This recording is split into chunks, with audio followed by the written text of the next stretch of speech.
لگتا یہ ہے جی کہ بھارت بڑی مشکل میں پھنس گیا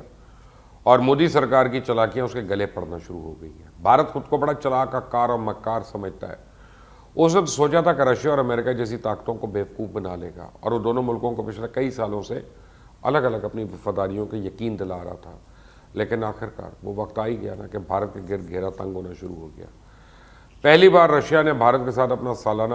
اجلاس منسوخ کر دیا، اور بھارت اور چائنا کے درمیان اس وقت جو کشیدہ حالات چل رہے ہیں، اس صورتحال میں اس اجلاس کا منسوخ ہونا کوئی چھوٹی بات نہیں ہے۔ آنے والے دنوں میں رشیا کے ساتھ تعلقات خراب ہونے کی صورت میں بھارت ایک بڑی مشکل میں پھنس سکتا ہے۔ ویسے تو اس اجلاس کے منسوخ ہونے کی وجہ کرونا وائرس کی وجہ سے پیدا ہونے والی صورتحال بتائی جا رہی ہے، لیکن اس کے پیچھے اصل وجہ کچھ اور ہے جو آج کے اس ویڈیو میں آپ کو بتاؤں گا،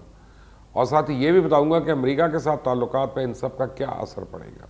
بھارت اور رشیا کے درمیان دفاعی تعلقات کی بہتری کے لیے اسٹریٹجک پارٹنرشپ کے حوالے سے سن 2000 سے ہی سالانہ میٹنگز کا طریقہ کار موجود ہے، جسے 2010 میں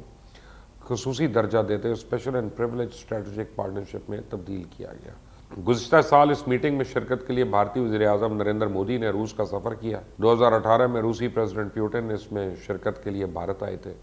اور اس سال پہلے تو کہا گیا کہ کرونا بحران کی وجہ سے اب کی بار یہ میٹنگ ورچوئل ہوگی، لیکن اب وہ بھی منسوخ ہو گئی۔ کرونا بحران کے دوران ہی بھارت کے حکام کئی بار رشیا کے دورے بھی کرتے رہے، اور نریندر مودی بھی بنگلہ دیش، آسٹریلیا اور ویتنام کے سربراہان کے ساتھ ورچوئل میٹنگز کرتے رہے، لیکن اتنی اہم میٹنگ کیوں منسوخ ہو گئی؟ اس کو لے کر اب انڈیا میں کافی تشویش پائی جاتی ہے۔ بھارتی اپوزیشن لیڈر راہل گاندھی نے بھی اس حوالے سے سوشل میڈیا پہ ٹویٹ کیا کہ روس بھارت کا اہم دوست ہے، ہمارے روایتی حلیف کے ساتھ تعلقات کو نقصان پہنچانا تنگ نظری ہے جو کہ مستقبل میں ہمارے رشتوں کے لیے خطرناک ثابت ہو سکتا ہے۔ اسے بھارتی وزارت خارجہ نے ایک وضاحتی بیان جاری کیا کہ کسی اختلاف کی وجہ سے نہیں،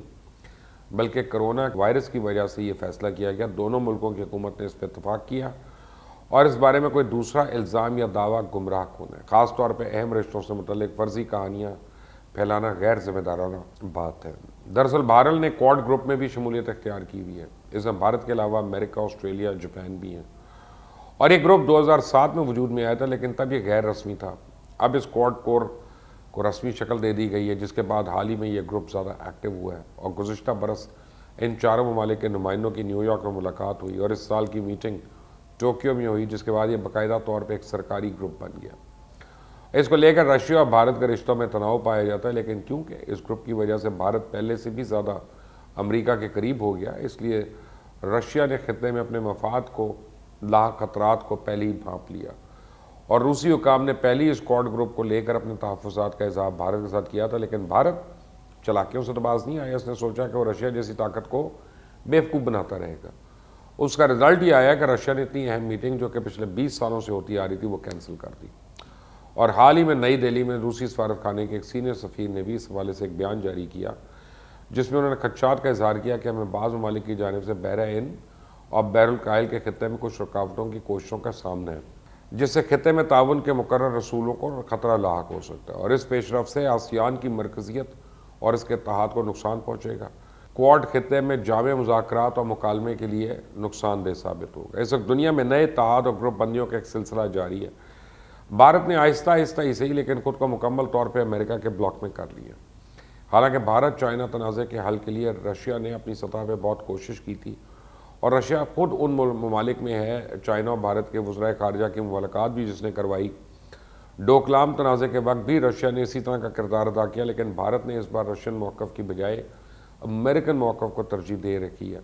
اور یہی وجہ ہے کہ کئی علاقوں کے ملاقاتوں کے باوجود بھی بھارت اور چائنا کے آپس میں کوئی بات نہیں بن سکی۔ امریکہ اور رشیا کے درمیان تناؤ و کشیدگی کو سب جانتے ہیں، اور اس لیے رشیا کو بھارت کی یہ ڈبل پالیسی اب کھٹکنا شروع ہو گئی ہے، اور دنیا جس کوڈ کو چائنا کے خلاف ایک گروپ سمجھ رہی تھی، اب رشیا کو بھی اس گروپ کو لے کر تحفظات ہے، اور انڈیا کی اس گروپ میں شمولیت پہ بھی تشویش ہے، کیونکہ جو بھی ہوا ہے اس کا کوڈ کا اصل کنٹرول تو امریکہ کے پاس ہوگا نا، اور امریکہ جب چاہے بھارت کو کسی بھی ملک کے خلاف استعمال کر لے۔ اور اکتوبر میں کوڈ ممالک کے وزرائے خارجہ کی میٹنگ کے بعد انڈیا اور امریکہ کے درمیان بیکا معاہدہ ہوا، یعنی basic exchange and cooperation agreement. اس معاہدے کے تحت انڈیا اور امریکہ ایک دوسرے کے ساتھ جدید دفاعی ساز و سامان اور فوجی معلومات شیئر کریں گے، اور رشیا کو اس معاہدے پر بھی تشویش ہے۔ ابھی تک رشیا نے عوامی سطح پہ تو اس بارے میں کھل کر کچھ نہیں کہا، لیکن حکومتی سطح پہ رشیا نے انڈیا کے سامنے شفاف اور سخت الفاظ میں اپنے اعتراضات درج کروائے اور رشیا کے سرکاری think tank Russian international affairs council کے ساتھ ویڈیو لنک کے ذریعے خطاب کرتے ہوئے روس کے وزیر خارجہ نے کہا کہ مغربی ممالک انڈیا اور روس کے قریبی رشتوں کو کمزور کرنے کی کوشش کر رہے ہیں، اور ان کا یہ اشارہ کوڈ گروپ کی جانب ہی تھا۔ اس بعد انڈیا میں رشیا کے سفیر نکول کشوردیو نے حال ہی میں بحر ہند میں یوریشین معاہدے کی پیشکش کی، کیونکہ رشیا کو تو ایسا لگتا ہے کہ آگے چل کے کوڈ گروپ بحر ہند کے علاقے میں رشیا کے لیے انتہائی خطرہ ثابت ہوگا۔ اب انڈیا نے یہ فیصلہ کرنا ہے کہ وہ امریکہ کے قریب رہے یا رشیا کے ساتھ اپنے تعلقات کو اہمیت دیں۔ بھارت نے رشیا کے ساتھ دفاعی میزائل نظام کا معاہدہ کیا۔ رشین S-400 نظام بلسٹک میزائلز کے خلاف شیلڈ کا کام دیتے ہیں اور اپنی نوعیت کے لحاظ سے اسے دنیا کا زمین سے فضا میں مارنے والا لانگ رینج دفاعی نظام تصور کیا جاتا ہے۔ اس کی کچھ ایڈوانس ادائیگی تو بھارت کی جانب سے ہو چکی ہے۔ اس کے علاوہ بھارت رشیا سے بحری جنگی کشتیاں بھی خریدنا چاہتا ہے۔ نریندر مودی اور پیوٹن کے درمیان ان معاہدوں کو لے کے اس سال تقریباً 3 ملاقاتیں ہوئی، اور یہ تمام معاہدے بھارت نے یہ جانتے ہوئے کیے کہ صدر ٹرمپ روسی مخالف قانون کاسٹا پر بھی پچھلے سال اگست میں دستخط کر چکے ہیں، اور اس قانون کے مطابق جو ممالک بھی رشیا کے ساتھ دفاع اور انٹیلیجنس کے شعبے میں تجارت کریں گے وہ امریکی قانون کے تحت پابندیوں کی زد میں آ سکتے ہیں۔ لہٰذا اگر بھارت کے لیے امریکہ کا اشتراک اہم ہے تو رشیا کو بھی نظر انداز نہیں کرنا۔ اب وقت آ گیا کہ انڈیا کی ایک ساتھ 2 گھوڑوں پہ